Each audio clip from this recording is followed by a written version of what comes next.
नमस्कार, आप देख रहे हैं न्यूज वन इंडिया। मैं हूं आपके साथ कीर्ति हर्ष बिंदल और अगले आधे घंटे में देवभूमि से जुड़ी तमाम बड़ी खबरों पर हम नजर डालेंगे। चंपावत में सीएम पुष्कर सिंह धामी ने उपचुनाव का बिगुल फूंक दिया है। बनबसा और टनकपुरा में मुख्यमंत्री पुष्कर धामी ने रोड शो किया है। टनकपुरा में रोड शो के बाद जनसभा को संबोधित भी किया जाएगा। आम जनता से मिलकर के उनकी समस्याएं भी सुनी जाएंगी। तो ये बड़ी खबर हम आपको बता रहे हैं। मुख्यमंत्री ने रोड शो किया है। टनकपुरा में रोड शो के बाद जनसभा को संबोधित भी सीएम करेंगे। आम जनता से मिलकर के उनकी समस्याएं भी सुनेंगे सीएम धामी। तो ये इस वक्त की बड़ी खबर हम आपको बता रहे हैं। सीएम धामी चंपावत सीट से चुनाव लड़ रहे हैं। चंपावत पर उपचुनाव होना है। चंपावत सीट पर तो कड़ा मुकाबला है बीजेपी के लिए, क्योंकि ये एक बड़ी चुनौती रहेगी बीजेपी के लिए कि जीतना भी है और तभी वो मुख्यमंत्री के पद पर रह सकते हैं। तो आम जनता से मिलकर के उनकी समस्याएं भी सुनेंगे सीएम धामी। और इस रोड शो की ये तस्वीरें हम आपको दिखा रहे हैं। टनकपुरा में रोड शो के बाद जनसभा को भी संबोधित किया जाएगा और इस रोड शो की हम तस्वीरें आपको दिखा रहे हैं, जहां पर आप देखिए कि सीएम पुष्कर धामी किस प्रकार से जनता का अभिवादन कर रहे हैं, उनका अभिवादन स्वीकार भी कर रहे हैं। और इस रोड शो में आम जनता भी दूर दूर से शामिल हो रही है। तमाम तस्वीरें आपके बीच में पहुंचा रहे हैं और अभी से चुनावी बिगुल फूंक दिया है। तैयारियों में जुट गए हैं सीएम धामी। और इस सीट पर कांग्रेस ने कहा था कि हम कड़ी टक्कर देंगे बीजेपी को। तो चंपावत में पुष्कर सिंह धामी ने उपचुनाव का बिगुल फूंक दिया है और इसी के साथ साथ रोड शो करना भी शुरू कर दिया है। जनता से मुखातिब होना भी शुरू कर दिया है। जनता की समस्याएं भी करनी शुरू कर दी हैं और इसी के साथ साथ कई वायदे चंपावत सीट को लेकर के किए गए हैं मुख्यमंत्री पुष्कर सिंह धामी की ओर से। तो मुख्यमंत्री पुष्कर सिंह धामी इस सीट से चुनाव लड़ेंगे। इस सीट पर उपचुनाव होना है। भव्य रोड शो क्या चंपावत में सर? क्योंकि आज मैं पहली बार मुख्य सेवक के रूप में आज बनबसा और चंपावत में इस दौरान जनसंवाद के लिए आया हूं। सभी लोगों का अभिवादन, सबका धन्यवाद कि इस क्षेत्र से लोगों ने बहुत बड़ा समर्थन अभी विधानसभा के चुनाव में दिया। और हमारे यहाँ के निवर्तमान विधायक आदरणीय गहतोड़ी जी द्वारा, क्योंकि यहाँ पर मुझे चुनाव के लिए इस क्षेत्र के लिए जो है आगे प्रपोज किया है, मैं उनका भी धन्यवाद करता हूँ। इस क्षेत्र की महान जनता का धन्यवाद करता हूँ। माँ पूर्णागिरी का, माँ शारदा का, माँ बाराही का, माँ हमारे गुरुजी महाराज का, साथ में गोरखनाथ महाराज का, सारे जितने भी हमारे यहाँ के देवी देवता हैं सबको मैं प्रणाम करता हूँ। इस क्षेत्र की महान जनता को प्रणाम नमन। सुदीप जैन ज्यादा जानकारी के साथ संवाददाता बने हुए हैं। सुदीप जैन, तैयारियां शुरू हो चुकी हैं। सड़कों पर पुष्कर सिंह धामी उतर चुके हैं। रोड शो हो रहा है भव्य और इसके बाद जनसंवाद भी होगा। जी देखिए, मुख्यमंत्री पुष्कर सिंह धामी को आगामी 6 माह के भीतर चंपावत उपचुनाव में जाना है और उनको विजयी होकर विधानसभा का सदस्य बनना है। वो खटीमा से चुनाव हार गए थे और इसके बाद कैलाश गहतोड़ी जो चंपावत विधायक हैं, उन्होंने अपनी सीट से त्यागपत्र विधानसभा अध्यक्ष को सौंपा था। मुख्यमंत्री यूं तो नवरात्र के पहले ही दिन चंपावत जब चले गए थे, उस वक्त ये संदेश आ गया था कि मुख्यमंत्री चंपावत के लिए इच्छुक है और गहतोड़ी भी पहले ही सीट छोड़ने का ऐलान कर चुके थे। तो लिहाजा अब ये स्पष्ट है कि मुख्यमंत्री पूरी तरह चुनावी मोड में है, एक्शन मोड में है। कुछ दिनों पूर्व ही जिलाधिकारी चंपावत भी हटाए गए, जो कि एक सीधे तौर पर मैसेज था। आज मुख्यमंत्री जनता के बीच में है और जनता से संवाद कर रहे हैं, रैली कर रहे हैं और एक मैसेज देने की कोशिश कर रहे हैं कि अब वो चंपावत में आ चुके हैं और चंपावत की जनता का उन्हें आशीर्वाद चाहिए और सहयोग चाहिए। तो ये सीधे तौर पर मैसेज है कि मुख्यमंत्री अब चुनावी मैदान में है। अब स्वयं के विजय के लिए उपचुनाव में मुख्यमंत्री पुष्कर सिंह धामी अब चंपावत से मैदान में है। ठीक है सुदीप, इसके साथ ही पुष्कर सिंह धामी तो मैदान पर है ही, क्या कांग्रेस कहीं दिखाई देती है मैदान पर? देखिए, कांग्रेस का अभी तक प्रत्याशी तय नहीं हो सका है और अगर चंपावत सीट की मौजूदा और बीती स्थिति, राजनीतिक स्थिति की बात करूं तो बीते वर्ष भी कैलाश गहतोड़ी यहाँ से विजयी हुए थे और इस बार भी भारतीय जनता पार्टी के प्रत्याशी गहतोड़ी विजयी हुए हैं। तो निश्चित तौर पर भारतीय जनता पार्टी के लिए एक फेवरेबल कंडीशन है। राज्य में भाजपा की सरकार है, भाजपा का मुख्यमंत्री है, तो जनता भी ये सारी चीजों को देख समझ कर ही निर्णय लेगी। लेकिन कांग्रेस का अभी तक प्रत्याशी निश्चित नहीं हुआ है कि कांग्रेस का कौन प्रत्याशी होगा। जो मुख्यमंत्री पुष्कर सिंह धामी के खिलाफ चुनाव मैदान में होगा। ठीक है सुदीप, बहुत बहुत शुक्रिया। आप बने रहिए, आपसे आगे भी जानकारी लेंगे। और आगे बढ़ रहे हैं, उत्तराखंड के राज्यपाल गुरमीत सिंह ने चारधाम यात्रा की तैयारियों को लेकर के उच्च स्तरीय बैठक की और इस बैठक में शासन के उच्च अधिकारी, डीजीपी और संबंधित विभागों के विभागाध्यक्ष भी मौजूद रहे हैं।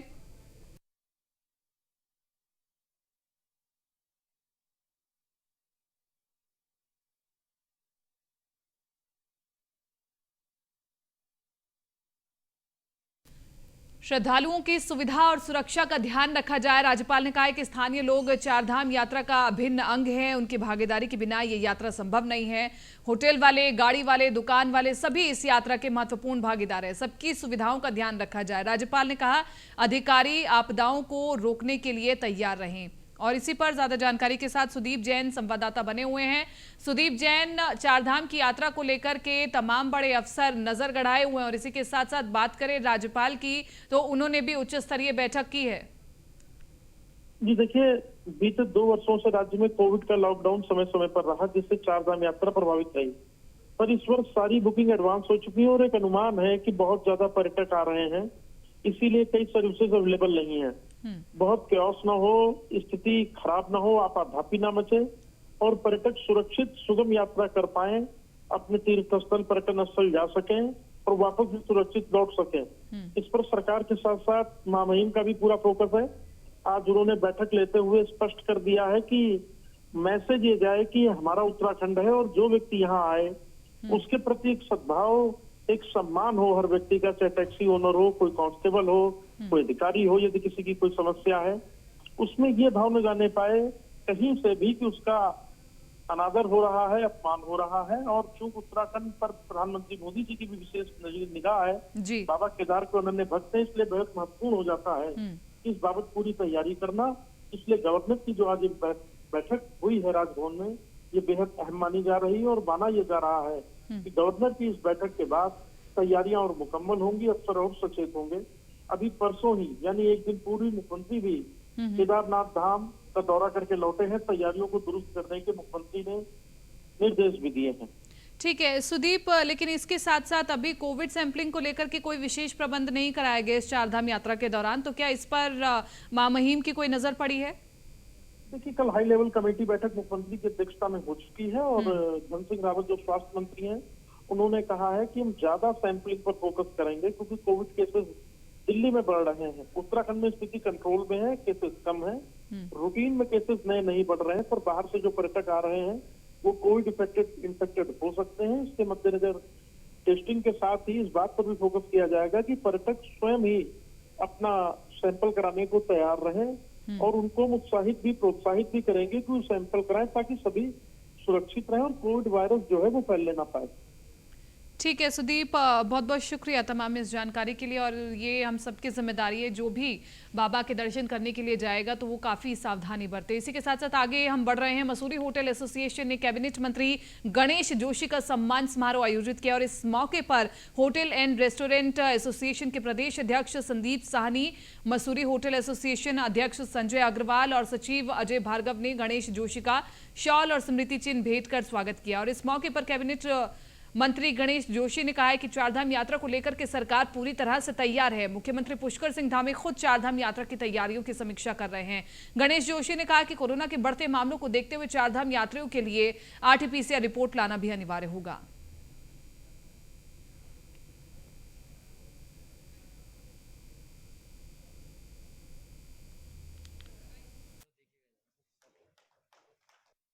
मैं ऑडिशन के लोगों का आभार व्यक्त करता हूं।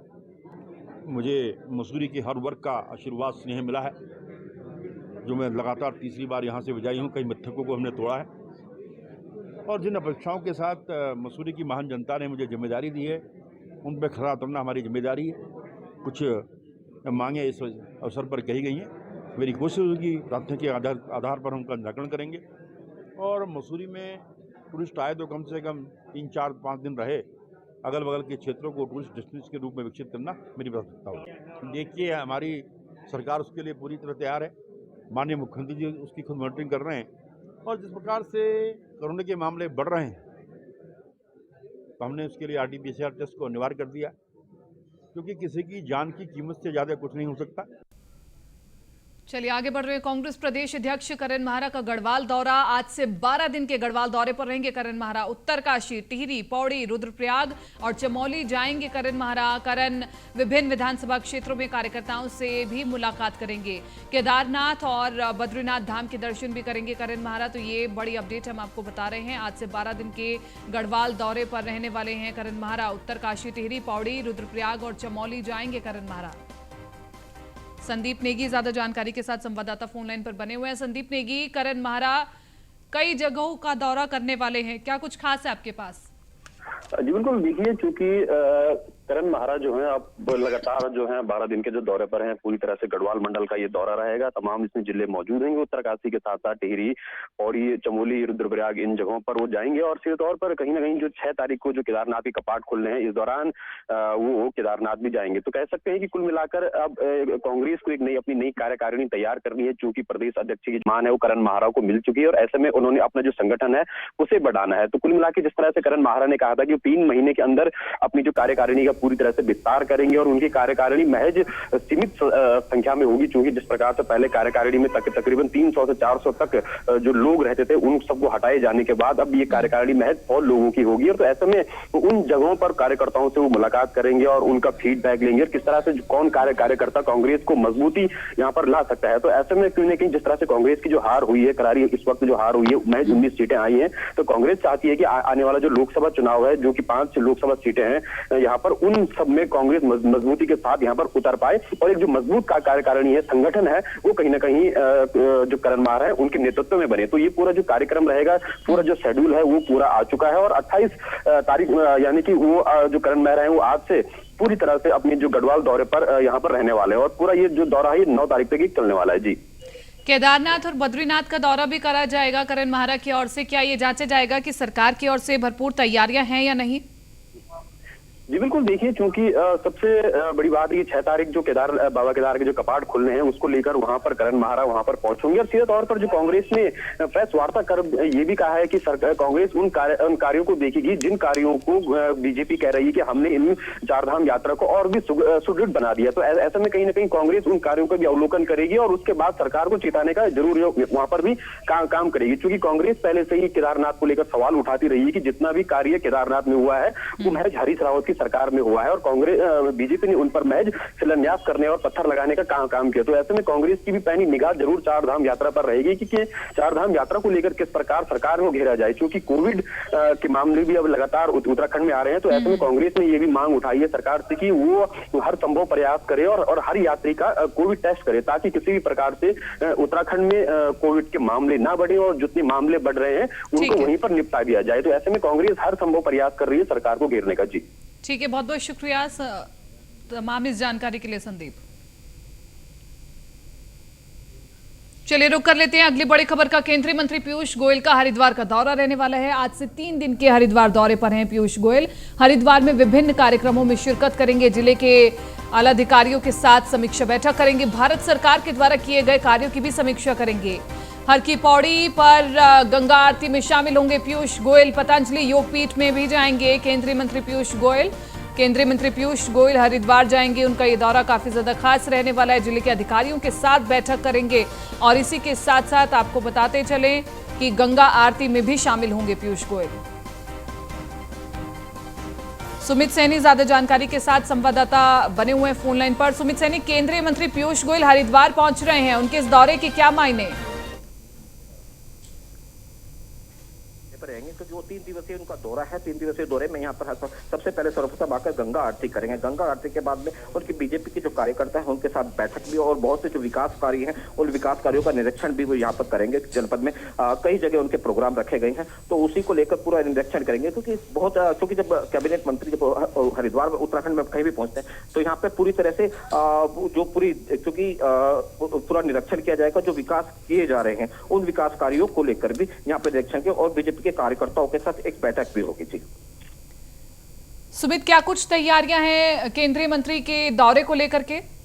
बिल्कुल, जो संबंधित जो विभाग है, विभागीय जो कार्यवाही विभागों में भी एक पूरी तरह से तैयारियां चल रही हैं, क्योंकि जो प्रेजेंटेशन उनको देनी है मंत्री जी के सामने, तो उसको लेकर भी सभी विभाग अपने कार्यों में लगे हुए हैं। और पूरा प्रशासनिक जो अमला है, जो जहां जहां वो होंगे, सुरक्षा को लेकर भी पूरी तैयारियां कर ली गई है। और जो बीजेपी कार्यकर्ता भी उत्साहित है, क्योंकि वो भी जहां जहां उनकी बैठक होनी है उन जगह पर भी वो पूरा उनको लोगों को बताया जा रहा है। उसके बाद एक प्रेस कॉन्फ्रेंस भी करेंगे उस चीज को लेकर। ठीक है, बहुत बहुत शुक्रिया सुमित सैनी तमाम इस जानकारी के लिए। चलिए आगे बढ़ रहे हैं। सीएम पुष्कर सिंह धामी का वन विभाग में चाबुक चला, इस वक्त की बड़ी खबर हम आपको बता रहे हैं। निदेशक orbit park Rahul Kumar one मुख्यालय देहरादून अटैच किए गए हैं। पीसीसीएफ वाइल्ड लाइफ जीएस सुहाग को निलंबित किया गया है। उत्तराखंड सरकार ने आईएफएस किशन चंद को भी सस्पेंड किया है। पाखरू रेंज में अवैध निर्माण और अवैध कटान पर कार्रवाई हुई है। ज्यादातर काम पूर्व मंत्री हरक सिंह रावत के कार्यकाल में हुए हैं। उत्तराखंड वन विभाग में कॉर्बेट नेशनल पार्क के भीतर अवैध निर्माण समेत अनियमितताओं के मामले में आखिरकार सरकार ने अपना चाबुक चला दिया है। सरकार ने प्रदेश के 3 आईएफएस अधिकारियों पर बड़ी कार्रवाई की है। सरकार ने 2 आईएफएस अधिकारियों को निलंबित किया है, जबकि 1 आईएफएस अधिकारी को देहरादून मुख्यालय से अटैच कर दिया है। कैंपा की जिम्मेदारी संभाल रहे जीएस सुहाग को जहां निलंबित किया गया, वहीं पिछले दिनों आय से अधिक संपत्ति मामले में चर्चाओं में रहने वाले किशन चंद को भी सस्पेंड किया गया है। सरकार ने कॉर्बेट नेशनल पार्क के निदेशक राहुल पर भी कार्रवाई करते हुए उन्हें देहरादून वन मुख्यालय में अटैच कर दिया है।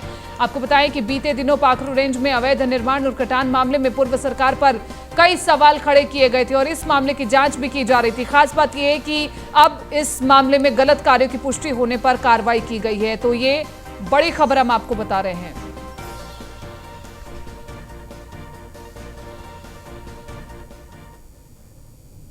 और एक और महत्वपूर्ण और बड़ी खबर आपको बता देते हैं। टिहरी विधायक किशोर उपाध्याय ने नई टिहरी में जल संस्थान और जल निगम के अधिकारियों की बैठक ली है और नई टिहरी चंबा शहर में पेयजल किल्लत को दूर करने के निर्देश दिए हैं। बैठक में मौजूद जनप्रतिनिधियों ने कहा, ग्रामीण क्षेत्रों में विभाग द्वारा पेयजल लाइनें तो बिछा दी गई हैं, लेकिन उनमें पानी नहीं आ रहा है और कई क्षेत्र तो ऐसे हैं जहां ग्रामीण बूंद बूंद पानी के लिए प्राकृतिक स्रोतों पर निर्भर हैं।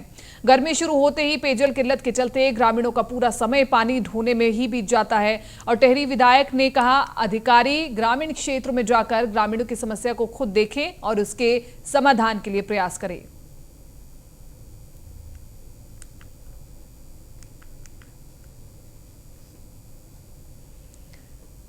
और इधर मसूरी के बालौरगंज जेपी बैंड नाभा पैलेस के जंगल में भीषण आग लग गई है। आग लगने से मसूरी में हड़कंप मच गया है। स्थानीय लोगों की सूचना पर वन विभाग और फायर सर्विस की टीम मौके पर पहुंची।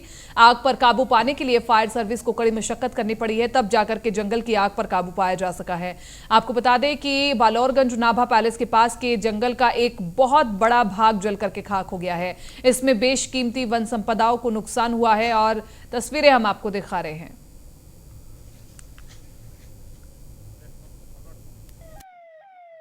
जब 7:45 बजे ड्यूटी आया तो मैंने देखा इनकी हैप्पी गार्डन की जाली पे आग लगी हुई थी। तो मैंने इन्फॉर्मेशन दी अपने स्टाफ में, उन्होंने नंबर वगैरह करके इनको कॉल किया तो देखा कि वहाँ पूरा जो है इनके पीछे गली में आग पूरी लगी हुई थी। तो इन्होंने ये भी फिर आ गए, इन्होंने पानी वानी डाला। तब तक फायर ब्रिगेड की फायर वाले भी और जंगलात वाले भी आ गए थे, तो उन्होंने भी जो है काफ़ी यहाँ पे सहयोग किया सबके साथ। हम भी इधर ऊपर को गए जंगल में, हमने भी जो है खुद आग। ये नाभा को खतरा हो सकता था? हाँ, नाभा को तो बहुत ज़्यादा था, क्योंकि इनके एरिया बहुत ज़्यादा आग लग गई है। तो हमारे भी वहाँ पे बगल से एरिया था, तो इसलिए हम वहाँ पे उधर से इधर को आए तो अपने एरिया को बचाने के लिए कि हमारी तरफ ना फैले। जब 7:45 बजे ड्यूटी आया तो मैंने देखा ये शायद किसी ने बीड़ी सिगरेट का टुकड़ा, सूखे पत्ते हैं, इन पे आग लगी। जैसे हमें सूचना मिली हम तत्काल यहाँ पहुँचे और लगभग आधा हेक्टेयर करीब प्रभावित हुआ है, केवल घास पत्ती जली। किस तरीके से पूरा कंट्रोल किया गया? स्थानीय लोगों का भी काफी, स्थानीय लोग, यहाँ का स्टाफ था और फायर वाले जो थे उनकी टीम भी तत्काल मौके पे पहुंची और इसको पूरी तरह से काबू पा लिया। ये माना जाए कि वन अग्नि को लेकर फायर विभाग पूरी तरीके से बिल्कुल मुस्तैद है। ये रुद्रप्रयाग जिले के जखौली ब्लॉक के अरखुंड गांव में जंगलों की आग अचानक गौशाला में आने से दहशत फैल गई। हालांकि यहां बंधे कई मवेशी बाल बाल बच गए हैं। ग्रामीणों ने करीब 2 घंटे की कड़ी मशक्कत के बाद आग पर काबू पाया। स्थानीय लोगों का कहना है कि जंगलों की आग अब गांव तक पहुंचने लगी है, जिससे ग्रामीणों के साथ ही मवेशियों को भी खतरा पैदा हो गया है। उन्होंने कहा है कि वन विभाग आग को बुझाने में नाकाम साबित हो रहा है। ऐसे में प्रशासन को ठोस कदम उठाने की जरूरत है।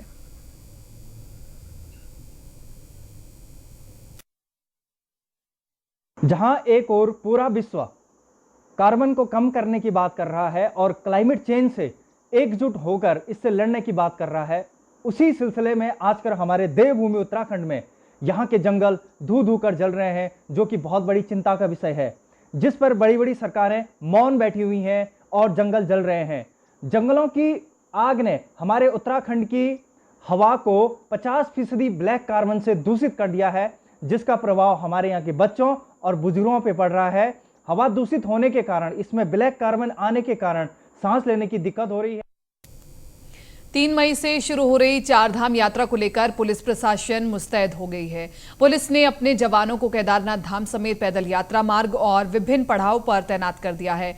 यात्रा के दौरान पुलिस का मुख्य उद्देश्य यात्रा पड़ावों पर लगने वाले जाम से निजात दिलाना और धाम समेत पैदल मार्ग पर बेहतर व्यवस्थाएं बनाना है। रुद्रप्रयाग पुलिस अधीक्षक आयुष अग्रवाल का कहना है कि पुलिस का मुख्य उद्देश्य यात्रियों को बेहतर सुविधा देने के साथ ही बद्रीनाथ व केदारनाथ हाईवे पर लगने वाले जाम से निजात दिलाना है। बद्रीनाथ एवं केदारनाथ हाईवे पर डेंजर जोन को चिन्हित किया गया है।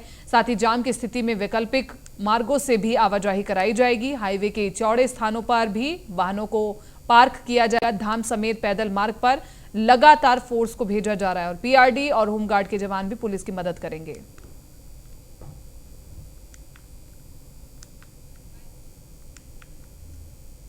आप सभी लोगों को पता है कि आगामी 6 मई से केदारनाथ की यात्रा शुरू हो जाएगी, तो इसको देखते हुए पुलिस की तरफ से ट्रैफिक और पार्किंग की प्लानिंग कर ली गई है। केदारनाथ में एक एडवांस टीम भेज दी गई है और यात्रा शुरू होने से 5 दिन पूर्व पूरी ड्यूटीज़ वहाँ पर लगा दी जाएंगी। इसके अतिरिक्त जो लोकल हमारे होटल एसोसिएशंस हैं, तीर्थ पुरोहित हैं, उन सभी के साथ मीटिंग करके यात्रा के संबंध में जो भी विचार विमर्श किया जाना है वो सभी कर